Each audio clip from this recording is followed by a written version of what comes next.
was on MSNBC and Fox News. I'm talking about they were actually embezzling money from the highway funds, which are part of the truck stops.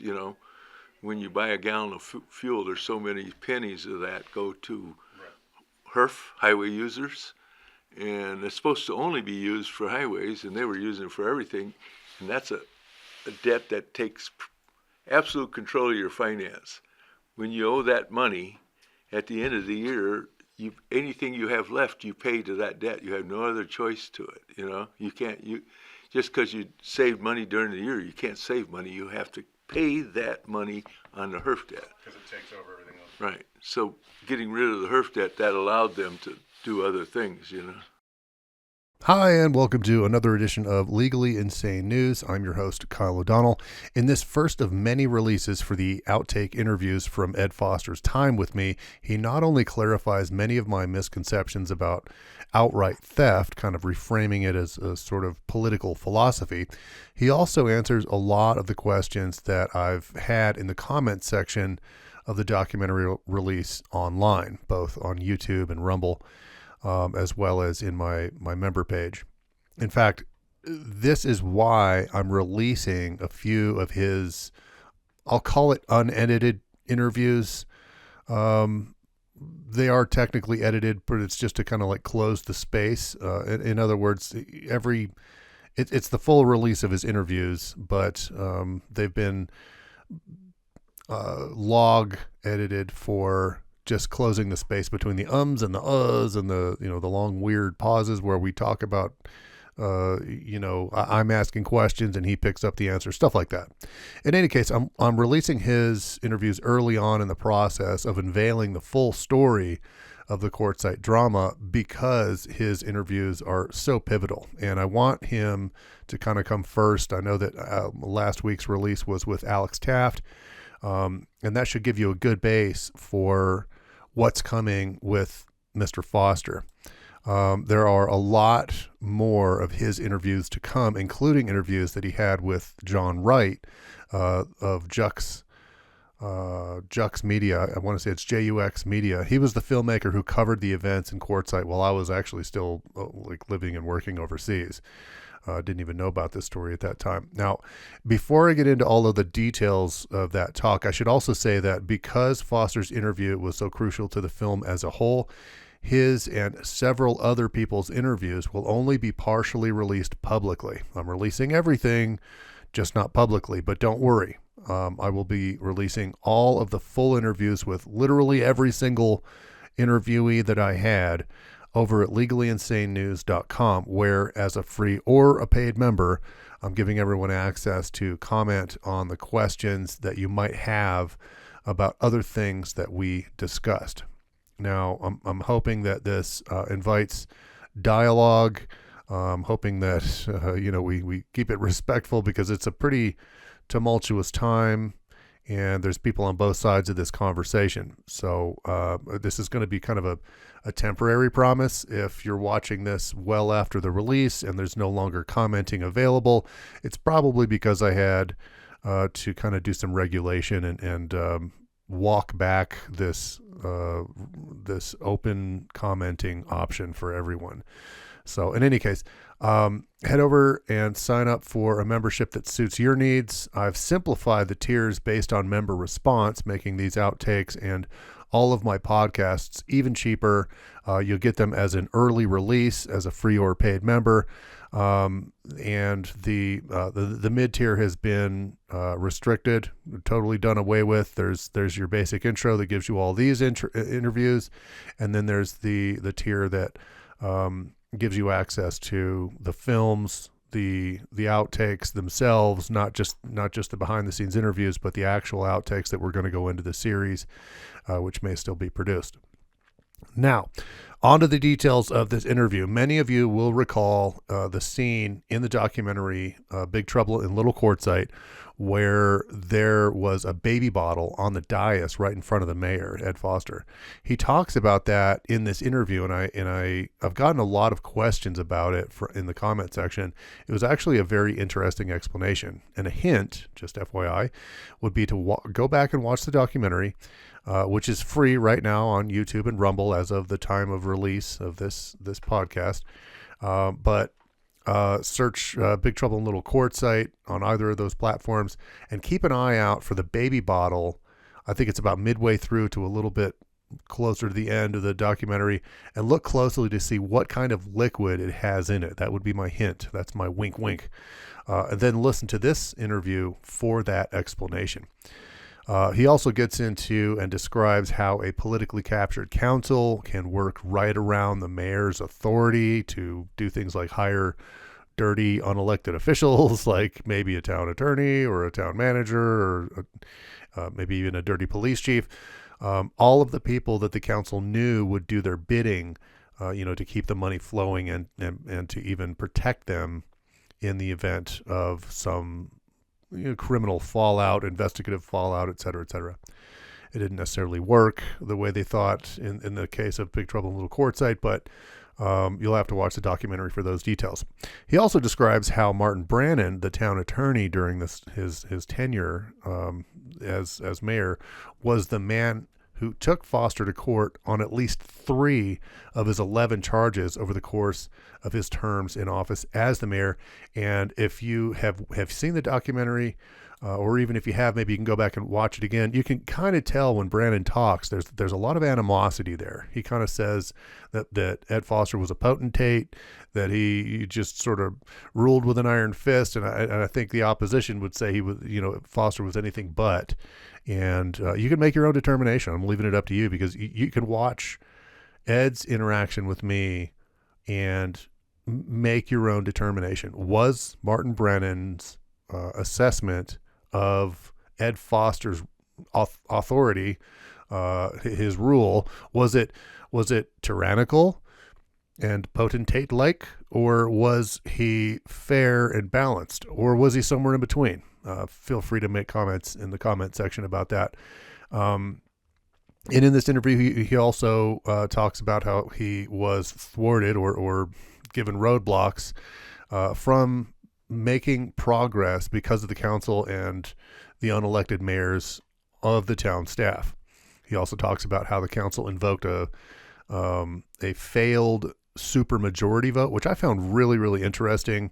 And it includes, he talks about the lawsuit that brought his vetoes all the way to Arizona's appellate court, delineating both the 1890s debates that contributed to the Constitution of the state of Arizona, as well as the Federalist Papers. And in this interview, I should say that I had not at that time read the Federalist Papers, and I have since done so. And I strongly recommend, I implore my listeners to read the Federalist Papers. They're free. They're available on a government website. I'm sure you can probably find it on senate.gov or something. I actually got it from the library, but incredible document, the Federalist Papers. It just goes into so much detail about the debates that they had over the development of the Constitution, which took more than 10 years. An incredible part of American history. Strongly advise all my listeners to read that. It'll help inspire you and bring you back to a time when the forming of a more perfect union was underwent. In any case, this was a very interesting talk, and keep in mind, this is just one of many from just the first interview that I had with Ed, as well as others that are going to be released by other filmmakers. So without further ado, here is the former mayor of Quartzsite, Ed Foster. I was on MSNBC and Fox News. Yep, all thrust into this. Everybody's going to be thrust into it. I got my 30 seconds of fame. Yeah. Or infamy, anyhow. And then some, yeah. I've got a good amount of news archival footage with you. It's an interesting story. It is, and it needs to be told, and it needs to be told not by the journalist who shows up and gets a couple interviews and then takes off back to the paper. Right. He gets a little bit of scandal. Yeah, you know what? I've been in the story. In industry, I was involved in labor strikes, and things, and got in the paper. And I've never, ever been quoted exactly what the story was. They come and they interview and then they write the story the way they think it ought to sound. Yeah, So, they, I've been in journalism. I've been on so many sides of journalism that I get exactly what you're saying. And for in defense of them, they kind of can't do it that in depth. I know. I've interviewed Dennis Wagner, Mark Schaefer. They both covered the early and late stages of this whole thing. And even talking to them, all they have is broad strokes answers. They don't have those details, which is what you need to actually understand the story. Well, I'll tell you what.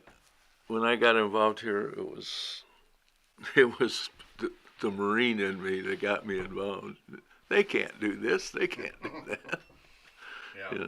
I was in a meeting and sitting there saying that to a group of people, and finally somebody looked at me and says, "Why don't you run for office?" And I should have sat down and got quiet. Yeah, just like my question to Rain, you're probably regretting that decision. Well, now that it's over, I don't. I did accomplish some things, and I got some things cleaned up, and actually the town is out of debt now, so, Yeah, I hear that they've kind of dipped back in for the water treatment plant. That's 30 Well, years but in the making. that's a legitimate debt, though, a bank loan. I'm talking about they were actually embezzling money from the highway funds, which are part of the truck stops. When you buy a gallon of fuel, there's so many pennies of that go to HERF, highway users, and it's supposed to only be used for highways, and they were using it for everything, and that's a debt that takes absolute control of your finance. When you owe that money, at the end of the year, anything you have left, you pay to that debt. You have no other choice to it. You can't. Just because you saved money during the year, you can't save money. You have to pay that money on the HERF debt. Because it takes over everything else. Right. So getting rid of the HERF debt, that allowed them to do other things. Do you think that they, and no matter how you use the money, it's still embezzlement. I get that definition that you've thrown out there. But do you think that some of that money funneled into pockets? I actually do. The town manager told me, the town manager we have right now here, when he took over, he took the big conference table and started laying folders out and going through each thing one at a time. And he told me there were big holes, and I knew there were big holes. But my goal was not to find the holes and try to find who did what, because that just makes the whole town look like a bunch of fools. My goal was to stop it, to get rid of the people doing it, and to go forward with a clean slate, to clean off the deck. And that I did accomplish, so. Well, it is that precise notion that has driven, once I started talking to everybody, because I don't think anybody has. It's impossible for one person to talk to everybody involved in this thing. So I hold a unique seat in this, Yeah. I'm able to go and talk to Rain, and then I'm able to go and talk to Jade, which would never happen between the two of them, right? No. So getting the real story, the average of everything as it shakes out, I've found that, I do actually believe that, not only do I believe that it was filtering into pockets, I believe that it started off as a good thing. I think that originally Richard Oldham went after the water treatment plant. He did so that he could benefit from it with his RV parks, but also, hey, the town gets an RV. We actually need water treatment. The water here, that was one of the early things. I mean, I got a baby bottle of water at home that over the period of time, there's about that much mustard-looking mud in the bottom of the bottle. If you shake it up. And that was sort of the start of the whole thing, where I really got involved in being the mayor. Well, what I think happened from there was he went out. He set out to do that. He was going to benefit from it, of course, but everybody was would. going to benefit from it. So I don't think it was entirely a negative thing. But then, when he got ousted by Byrd, that's when people started saying, "Oh, well, there's a whole bunch of conflict over what's happening with the water treatment plant. So what we can do while everybody's focused over here, we can filter these HERF monies through and pay for research, safety studies, things like that that don't have an itemized cost sheet, right? You just got one engineer billing the town, and so they just pay this guy, and it kind of filters in however it's going to filter. You know, it comes different than that. It comes out as a philosophy of government. You know, early on, I attended a class in budgeting or auditing and accounting for government. And it was the first time that the League of Cities and Towns had ever done that. And it was at ASU. It was a big classroom. You know, there were probably 120 guys in there, or people, men and women. And I got there late, and I'm way in the back of the room, and they gave us this book and papers, and, you know, it was a regular class, you know, with textbook or workbook and everything. And there was a guy way up in the front row, and he was been a CFO for a major corporation.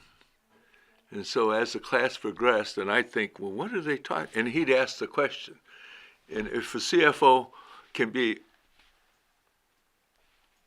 confused by government accounting, I figured I wasn't in that deep of water where I was, you know.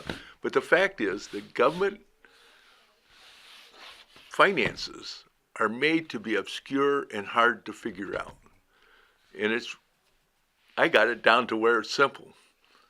You know, one of the things this class said you should do is you should get what they call it, a audit committee, not a budget committee, an audit committee, the members of which are one elected official of the board or council or whatever your elected group is, the finance director of the organization, and one member of the audit firm that's doing the books. And that ought to give a report to the elected body once every quarter. And I tried for 4 years to get that done. You know, every 2 years there's an election. One election we elected a Navy guy whose job was to audit Navy books. And he retired. He's a school teacher here in town. And he wouldn't take on the job. I couldn't get it done. Nobody wanted to do it. They didn't want to know, you know. And then the next election, we elected a lady in town here who is now, runs an accounting firm, and she does taxes and things like that. Is it Loretta? Loretta. And Loretta, it was just such a godsend. And she got elected. The very next meeting, I made her form that. The mayors can form committees, and I got her agreement. I formed the committee, and she's been doing that ever since.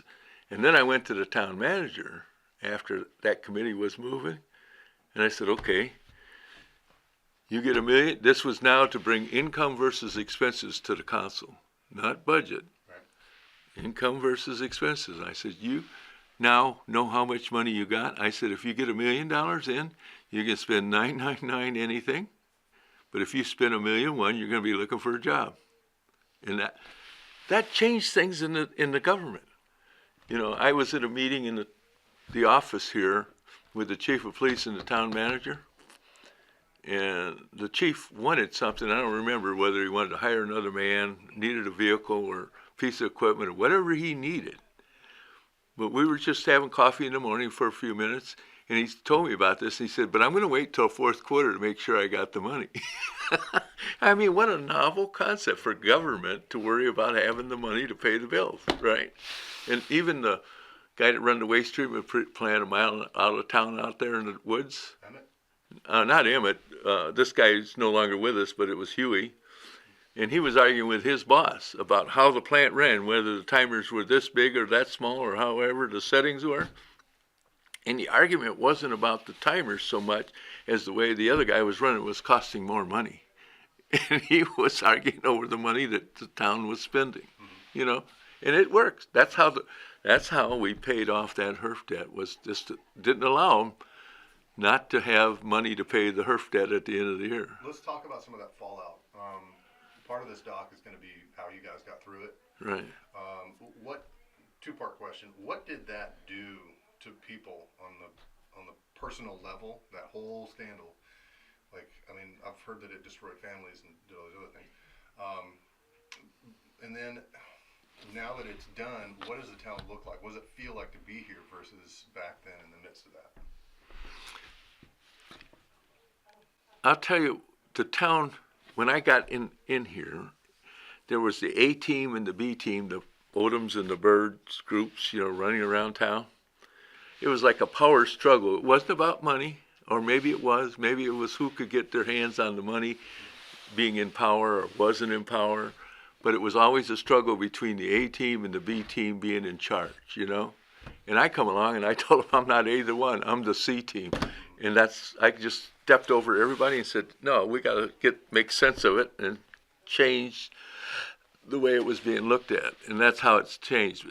And I'll tell you, I think the town still has some of that underlying, it's, from what I've ever seen since I've been in politics now, it's not unusual or not even, it's almost a normal thing for every town to have two sides to it, fighting each other and struggling for control. You go up to Havasu up the river, and that's a big city, but it's got very similar little problem, But it's this finance, this government finance that people get out of,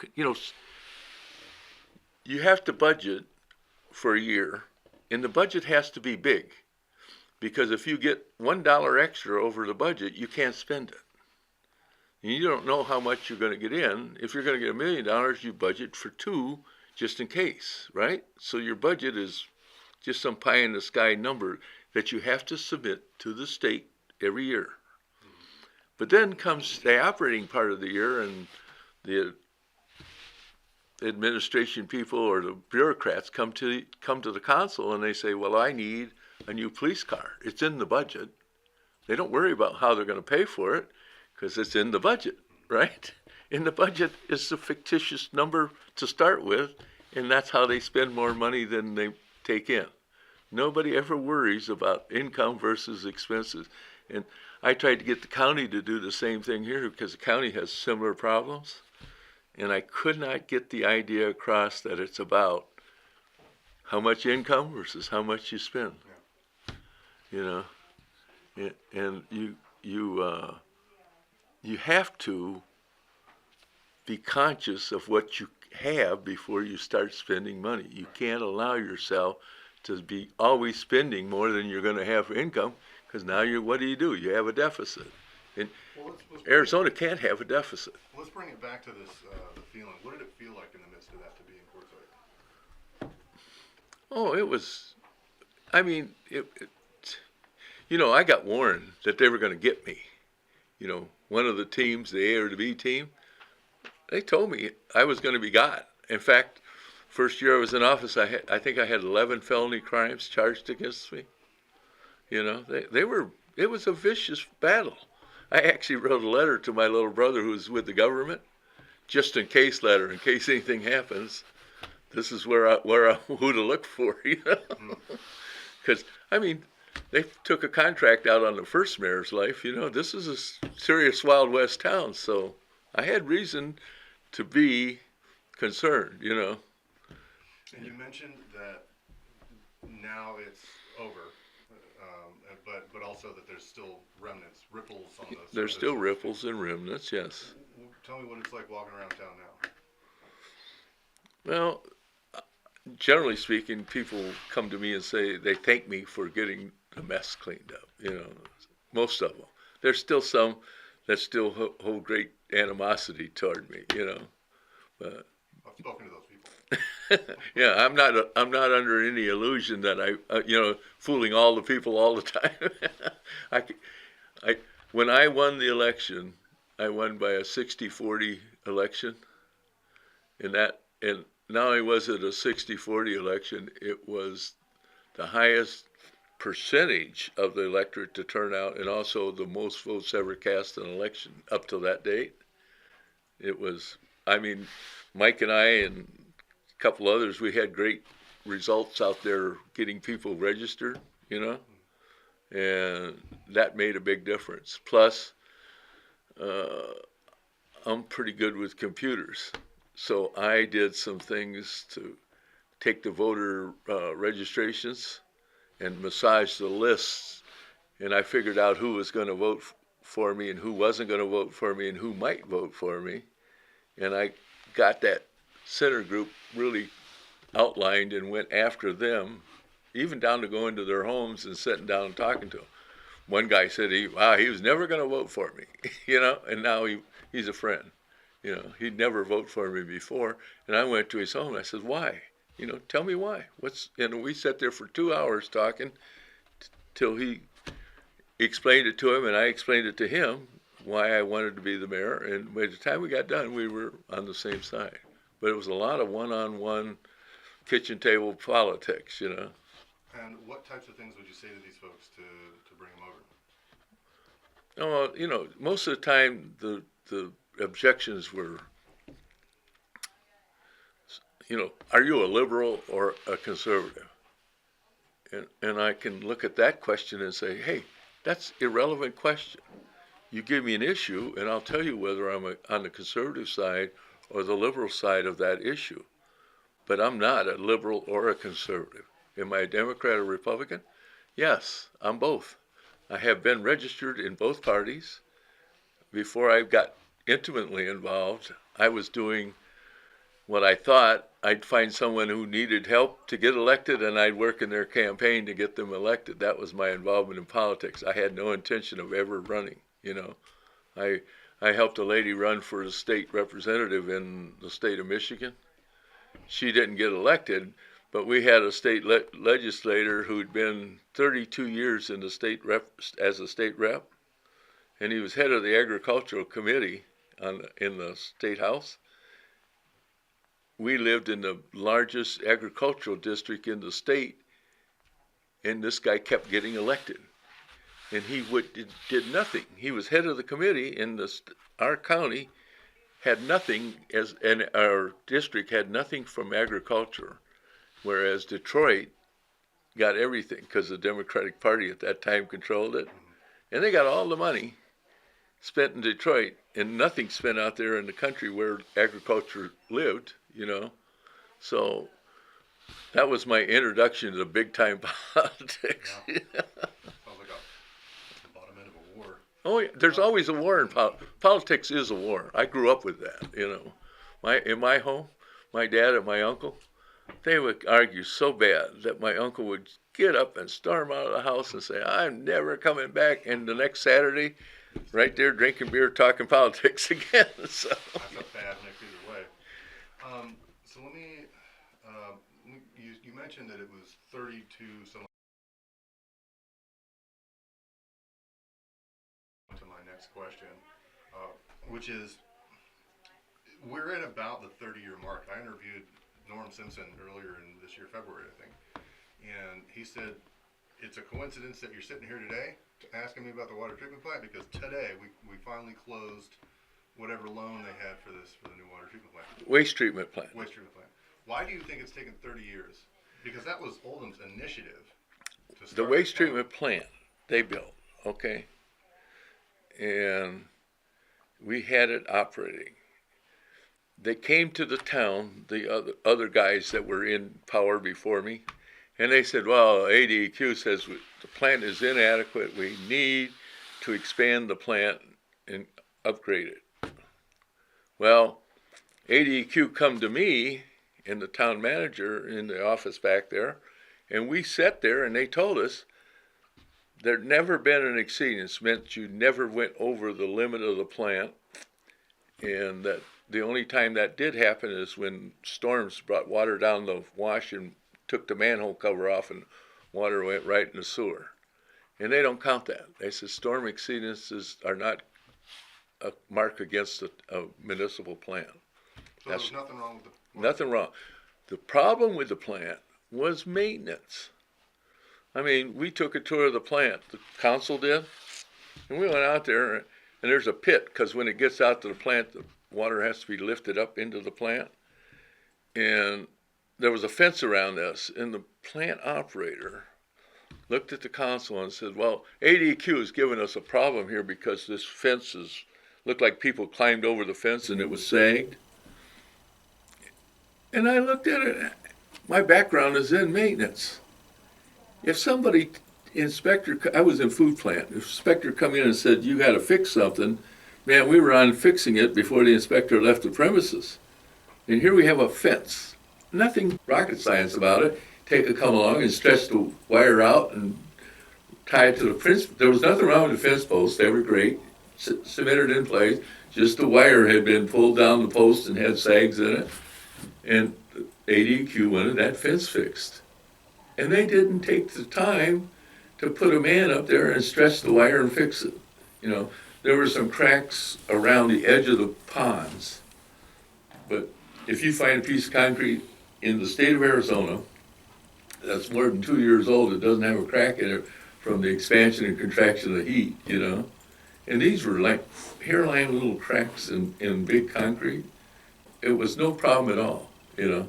If you were concerned with it, you could have painted it with epoxy and sealed those cracks, you know. They weren't through and through. In fact, ADEQ said their testing of soil, there were no subsurface leaks in those ponds out there. You know, they weren't, no concrete deterioration, nothing down. But there were pumps that didn't work, and they had pumps sitting up on the ground, and other pumps were down in the hole, and they had hoses down where they could use the pump up here to work because there was repair issues with the pump in the hole, and they hadn't fixed it. They jury-rigged around it, not fixed it. In my years as a maintenance engineer, if I took over in a plant and looked at jobs like that, I'd get rid of the maintenance men right there and start over. Because if they couldn't take care of things that made their job easier, they weren't maintenance men. You know, and that was what was going on. There was nothing wrong with that plant. The whole system had not been maintained in 20 years. So why do you think there's I mean, I went through the minutes Yep. from 89 to 95, and almost every single meeting there was something about that plant in there. There was a lot of talk about it. There was a lot of money they were trying to get for it. There was all this attention to it. I think all of that. There was never any real need for that plant to be worked over. There was need to maintain it, but as long as you could use the word waste treatment in a budget item and say, hey, we need to study this or study that, then you got an engineering firm. And there, I was actually told there were bags of cash that went back and forth between engineers and town folk, you know. There was that going on. I'm positive of it. I got enough information from people that said that certain people might have been doing that. I knew it was happening. Get it stopped and let's go on from there, which we have done. And that. You know what I don't see is people driving cars that would be purchased with money that exceeded that particular amount. I don't hear anybody talking about somebody buying a bunch of property. I don't hear any of that stuff. So if there was money floating around, why didn't somebody take off and retire somewhere in Costa Rica or? Because it really wasn't that much money, but it was that, you know, that every one of those guys had something going on. You know, one of the past mayors, he was a plumbing contractor, had a business. Another guy had a business in town, and he didn't have anything when he come to town. You know, I mean, absolutely less than I did. I was getting a divorce, and I was pretty wiped out. But this guy had less than I did. Now he's a businessman, you know, with a 6th grade education. So, you know, it's town manager, owned a bar over here, another bar in Phoenix, and was building a big house, $1 million home up in Parker, you know. Public servant, had no other, he was an attorney, but never opened an office, you know. So you're talking about Dan Field. Right. I was kind of wondering why he wouldn't return my calls. Might be because he has something to uncover. You know, he's not a bad guy. Again, I had respect for these people. Dan was there as town manager, and I'm not sure who leads the problem, whether the bureaucrats were leading the elected officials or whether the elected officials were leading the bureaucrats. I know the chief of police was being used as a political. He's doing about what the president right now is trying to do with Mueller and yeah, no, with the whatever Russians. Oh. The chief was trying to go after me as a political opponent of the people in town. I mean, he really did. You know, I mean, I had daily arguments. He tried to bully, and he was a complete bully. And I didn't put up with bullies. I had no truck with bullies. You know, that was the Marine in me. I just told him where to stuff it. So let's talk about that for a bit. The town hires the then chief Gilbert on the heels of getting fired from Crit. Then they hire Martin Brennan on the heels of nearly losing his bar license, yep. botching a murder case. Then they hire Laura Bruno on the heels of a $44 million debt in California that she left. Yep. Why are these resumes sufficient to be hired here in Quartzsite? Because that's what they were looking for. Because they did what they were told to do by the elected board. In that case, the elected officials were leading the bureaucrats. I was part of the council, and it was a 6-1 vote that hired those people. I mean, I could say what I wanted to say, but it was 6-1. You know, I couldn't do anything. They were going to get hired no matter what. I almost got Brennan disbarred. I come that close to getting him disbarred. You know. Well, so you said that that's what they wanted. Why do they want those people? They had bureaucrats who do what they wanted to do. I got a call from a reporter in the state of Washington. Gilbert is now a chief of police for a tribe. And he called and wanted to interview me about Gilbert. I said, no. I said, you don't need to talk to me about Gilbert. Google him. You know, you can find everything you want to find out about him. I said, if you want to do a story up there in Washington, look at who hired him. And ask that person why they wanted to hire someone when you Google has all this corruption and crime in his background. Why would you hire that kind of a chief of police unless you wanted his particular skill set for yours to control? What was his key skill that Quartzsite was after? Well, Brennan, he couldn't find a job, and that was what. And Gilbert, he needed a job in the state pension plan again because he got screwed out of his pension with the tribe, so he needed back in the state pension. I mean, those people needed a job, and the council gave them a job, and they would do whatever the council told them to do. You know, if they told Gilbert to go sit on Jennifer, and he did. I pulled out of where I live, and it was one of the officers was sitting across the street, and he ended up one of the 8 officers that got fired. And I pulled across the road and asked him, what's going on? He says, they're waiting. They had somebody they had an alert on. They were waiting for a certain vehicle. They were watching the traffic.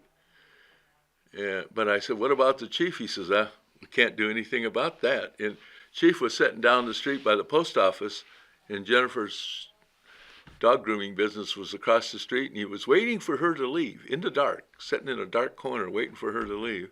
And she called me, and she wanted me to escort her out of town so he couldn't arrest her on the way out. I mean, that was the way things were around this town. We'd have a meeting over in a RV park in the community center. While we were having a meeting, that was before I was elected, there'd be 10 or 12 trips by with police officers down that little side road, you know, and they were surveilling us. You know, that's what their job was, to surveil the political opponents of the board, the current council. It was just the way of life in this town. You know, it was a police state. That's creepy. It is. And as a Marine, that was not my government. Yeah. All right, so we have reached the halfway mark in this episode of Legally Insane News. To get the full episode, head over to legallyinsanefilms.com or legallyinsanenews.com and sign up for a free or paid subscription, whatever suits your interests, to access the full version of this and other episodes of behind-the-scenes interviews from Big Trouble in Little Quartzsite. I also have the actual film, the director's cut, a whole boatload of behind-the-scenes videos with the mayor, Mike Roth, all of the big players, I also have articles that I release from my research in the post-liberty movement, and there's just a ton of stuff there. And all of that is available at legallyinsanenews.com. Again, I'm your host, Kyle O'Donnell. Thanks so much for supporting this channel.